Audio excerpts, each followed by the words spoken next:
Get in on the action this season with Underdog's Pick'em game. Select higher or lower between 2 and 8 players and compete for up to 325 times your entry. Use code DIRECTOR when signing up to receive up to $1,000 in bonus cash and a free pick. Go to Bolt fam, it's the Director. Chargers fans, well, mandatory minicamp has come and gone, but it left behind a whole lot of fun narratives for Chargers fans to dissect and get excited about as we do approach training camp and other important off-season dates. But there's one thing, man, that Chargers fans love to hear in the offseason, and it's a good old breakout story, especially if it's coming from players recently added to the team, like in the NFL draft. And we're kind of starting to see that already, man. One player really has stood out through the mini camp process, and that's going to be Oronde Gadsden II, man. Tight end out of Syracuse, the man that I got a phone call about from Dan Wolkenstein as we drafted him. I was live on my stream. He says, Director, this guy is for real. He's one of my biggest guys of this season's draft, and we're starting to see real evidence of that as we get into these offseason programs, man. Honestly, some of the stuff that he accomplished here in the mandatory minicamp phase of the offseason is very indicating of a really good season, even in his rookie year, man. I think we're going to see some cool stuff. Justin Herbert's going to have some more options, I think, at the end of the day, which is what we were all screaming about during the offseason in terms of adding weapons. So let's get into it, man. We're gonna touch up on some of the stuff that we saw throughout the course of OTAs and minicamp, and mainly revolve around some of the really cool stuff we saw in Oronde Gadsden II throughout the course of minicamp. Before we do kick things off, shout out to the sponsor, Underdog. Use code DIRECTOR to receive up to $1,000 in bonus cash. Newcomers, take advantage of the offer on screen. It's a great way to support my platform while having some fun along the way. Before we do kick off, hit us up with a like and sub. If you do enjoy this Chargers content, the small amount of time you guys take to like, sub, bell notification helps me out a lot. Let's get into it. Lights, camera, action. Who's got it better than us? Into the end zone, Charger fans are witnesses to history.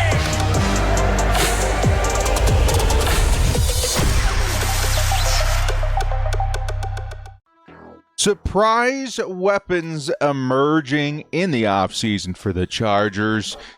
Yeah, I think all of us needed to see something like this. That loss to the Texans, huge, punch in the gut. We were all hoping to see something much more than we did in that game. The defense, outstanding this season. The offense, really not able to keep pace with what we were seeing on defense. And getting, news like what we're seeing recently is a very good step towards fixing that issue. The offense is starting to really find a nice rhythm, and this is all besides the fact that the Chargers run game is going to be so awesome this year. We're not focusing so much on that topic in this video. You guys have heard me rant all off season about how much I love Omari and Hampton, how I think Najee Harris is going to be a really nice impact piece this year, but more so that part of our offense is going to be firing on all cylinders, man. This Chargers team is going to be a much more dangerous running football team, which is going to open up a lot of things in the passing game. But it was also very important that we added some individual talent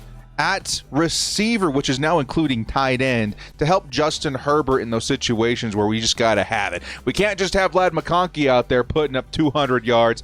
That's not going to bring in wins. And so far, we're seeing some really good signs that he's not going to be put in as dire of a situation as last year with the additions of Mike Williams, of course, Trey Harris in the second round. You got KLS coming in, and now even Oronde Gadsden, a fifth-round pick, is starting to shine here in the offseason. Now, before we get into the bulk of this Gadsden hype, because it really is pretty exciting to see something like this, I want to tell you guys how important the time in the off season is in terms of, like, a good example would be a currency. Coaches and organizations, they only have so much time to dedicate to things and players and ideas and concepts in these, short periods in the off season, like OTAs, mini camp, et cetera, et cetera. So to really dedicate time towards a specific player and their skill set or what they're doing in the offseason really shows that it's for real, because they're again, time is money in the league. And it's like a currency. You're not going to waste it. And to see Gadsden really pushing himself into that narrative is very impressive and very real. Okay? So with that being said, Oronde Gadsden, he is standing out big time. He's soaking up a ton of targets, ton of receptions. These are things that you don't typically see from a fifth-round rookie in this phase even of the offseason. He's had several highlight plays. I think even in my last video, in the first day of minicamp, we were talking about, man, this Gadsden guy, he had himself a couple of pretty big plays, including I think it was a wheel route that went for a crazy amount of yards. It might have been from even Justin Herbert, I don't remember, but Gadsden, man, he's really emerged as a player to watch this offseason, and that continued to build every day seemingly in minicamp. Of course, we're getting reports in from guys like Chris Brim, Daniel Popper, all these guys that are out there at minicamp kind of observing, and the main story that I'm hearing everywhere has been about Oronde Gadsden and his ascension. Now, as a quick recap as to Oronde Gadsden, who he is as a player, when we drafted him, again, we had our eyes on a lot of tight ends in this draft class. We were hoping to get somebody in the top half of the draft, but that doesn't mean you didn't get somebody excellent in the second half either. He had an awesome career at Syracuse, nearly 1,000 yards, 7 scores last year, and I think he matched those stats before his injury in 2023. I think in 2022 he had an excellent season just as that. And as Coach Harbaugh put it, he was one of the fastest ascending players before getting drafted by the Chargers. Has some excellent tools to work with. He's huge, 6'5". Excellent hands, excellent wingspan. He ran a 4.65, if I do remember, which would have been second at the combine this season among tight ends. He's an excellent route runner. He looks more like a big slot wide receiver. He lined up in the slot the most out of tight ends at college football last season. He produced 583 yards from the slot, which was the most by tight ends last year too. All in all, this is a receiving tight end that this roster desperately needed. Now, being drafted in the 5th round, even though the Chargers did trade up to go get him, mind you, they saw something, a huge commodity in him, and they went up to grab him. That was their guy. It was still a 5th rounder. So in my mind, I was thinking, okay, well, we got a guy that we're going to work in. There's going to be some time between, especially the tight end position. It needs some time to kind of marinate. And then you start looking at what he's doing in training camp, what he's doing in minicamp, and in OTAs, and you start thinking, wow, okay, we might have something here. Then you take a look at the draft history of, Chef Ortiz for the Chargers and how well he's done with tight ends. Isaiah Likely was not too long ago for Ortiz, and this is definitely one of those guys where it's like, hey, it looks a lot like Isaiah Likely. And that maybe the path to success is pretty similar here. So it looked like a nice sleeper pick at the time. And now we're starting to see, okay, the Chargers may have hit on something here, which is not unfamiliar. Was it Tarheeb Still? Was he a 5th, or was it Cam Hart last year? I think it was Still, right? That was a huge hit for the Chargers, too. This is the same range, man. Tarheeb Still ended up being one of the best rookie corners in all of football last year. Is it really that stretch, of the imagination to think that Gadsden could be among the best tight ends from this class? Things we just did it last year with Tarheeb Still? I think not. One big indicator that Gadsden is for real. Again, think of time in the offseason as a currency. They're spending a lot on Gadsden. And he's starting to get a lot of first-team reps, man. That is also a huge indicator that this is for real. You want this time spent between your quarterback, your franchise quarterback, your most important player on the team, and the guys that you want to build chemistry with. You want to make sure that time is very appropriately spent, right? And you're seeing that from Gadsden. Now, of course, he's been everywhere. He's soaking up every opportunity to improve. That's something that you see from him in the first string offense, second string offense, third string offense. It's pretty much everywhere. But the fact is that he is getting a lot of work with the ones, and that is what's most interesting to me, because the team is seriously working him into the offense. Like, this is not just like, he's a rookie, he's a 5th rounder, he's a project. This is someone that's seriously being worked in to actually impact the offense this season. He's actually, they're going to be designing plays for him. He's going to be, getting reps. He's going to be giving opportunities. And the opportunities with Justin Herbert in the offseason translates to opportunities with Justin Herbert in the regular season, in my opinion. I mean, I think that's how it would work. I think we would all agree to that, correct? I think it's working. Not only is he getting first-team reps, but he's making them count. He made plays, man, against some big players, including Derwin James, who's going to be the guy covering tight ends a lot, in the offseason. He could be in the mix a lot this year, man. And again, all of this stuff in the offseason is a heavy indicator. These are all clues. That's all this is. As Chargers fans, every offseason, this is like my 5th or 6th year covering, the offseason of the Chargers. It feels like every season you're just kind of given, clues. Tiny clues to solve the mystery of what the year could be.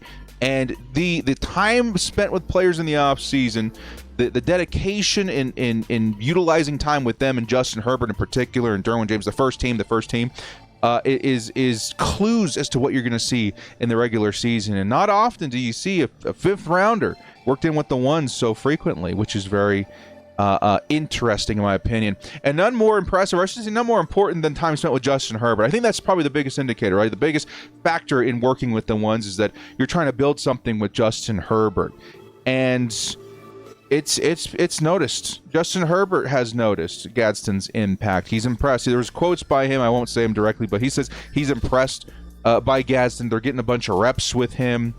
Says that he's a big piece of the tight end puzzle that they're trying to solve here, and he's definitely targeting him, and more than that, you're actually seeing Herbert's pass attempts paint the picture here, okay? Because these in OTAs and in training camp and in minicamp, like, you want to see who's standing out, and more so to Justin Herbert. He's not just gonna, for the most part, pepper the same receiver.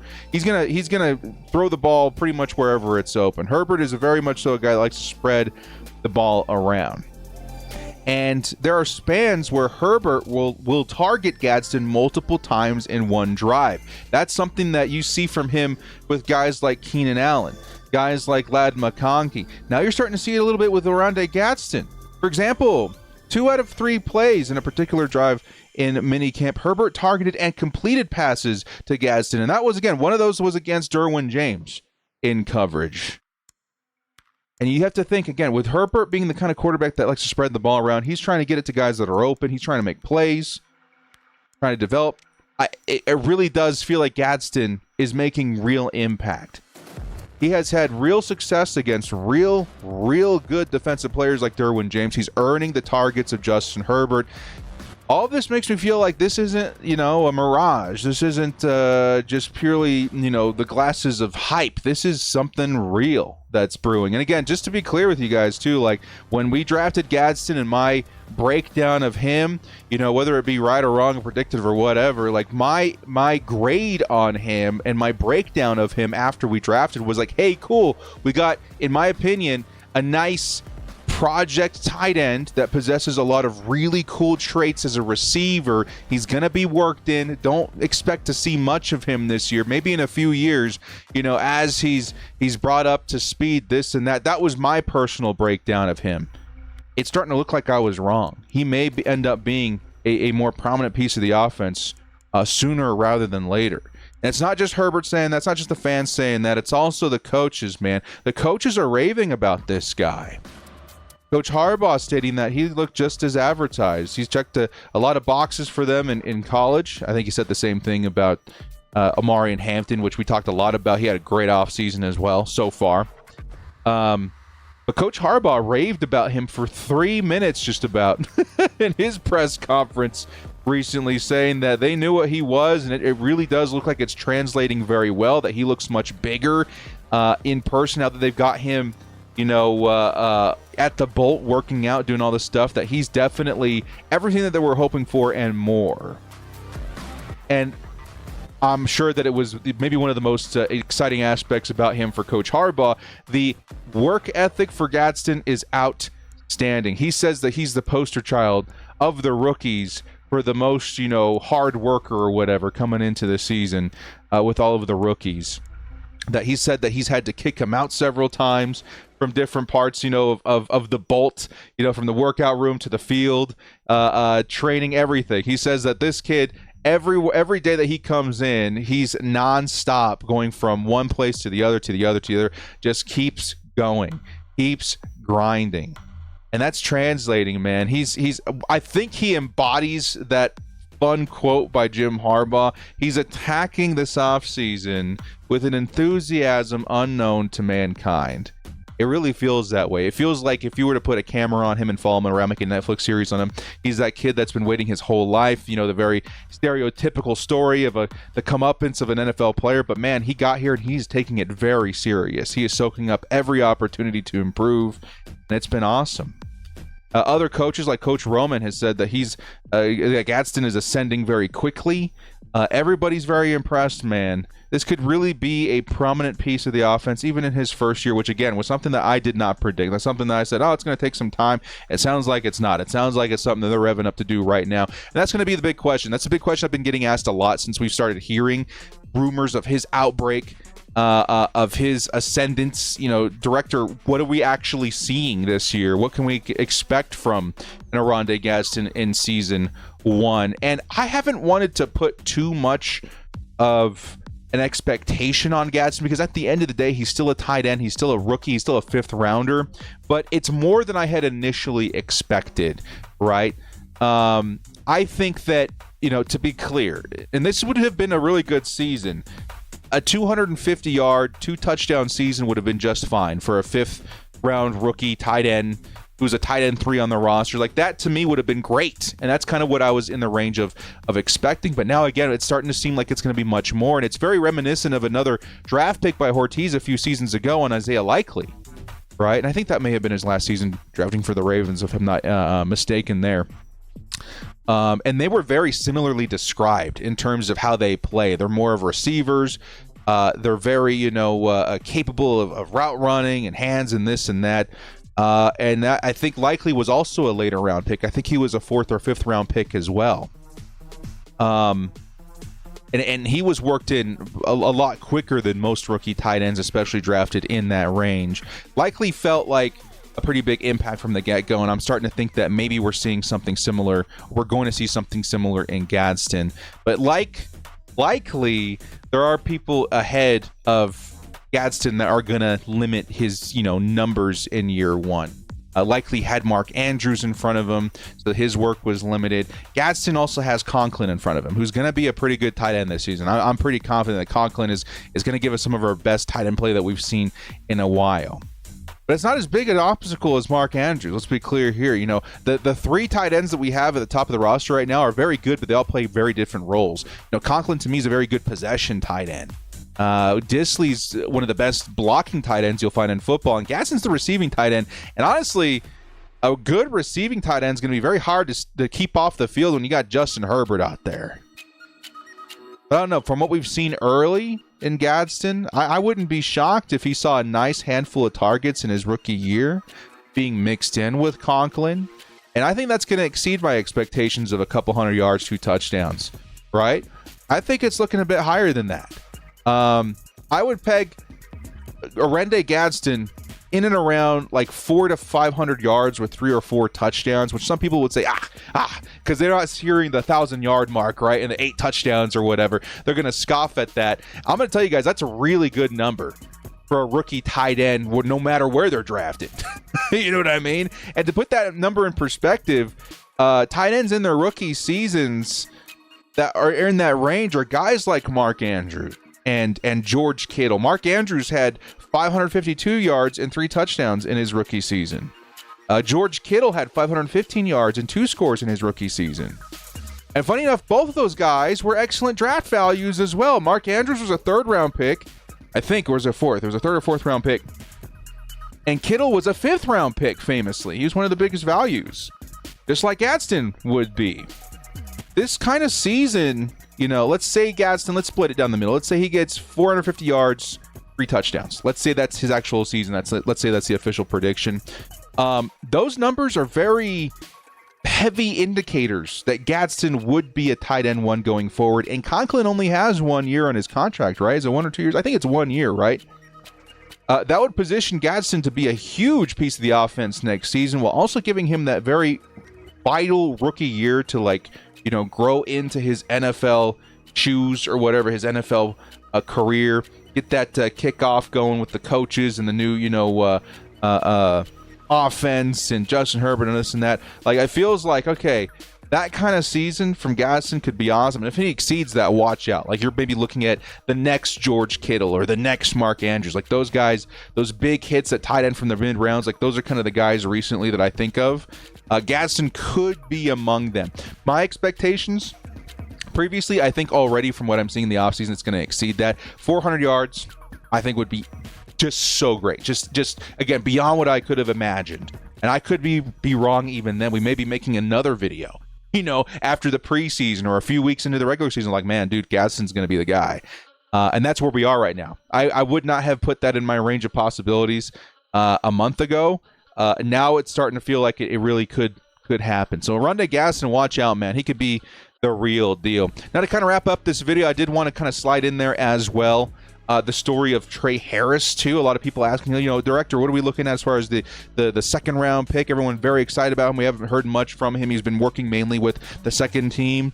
Trey Harris also had a really, really good finale to his minicamp performance, right? And it's just going to, again, spell a nice story for Justin Herbert, who's going to have many more weapons. His arsenal of weapons is so much better this season.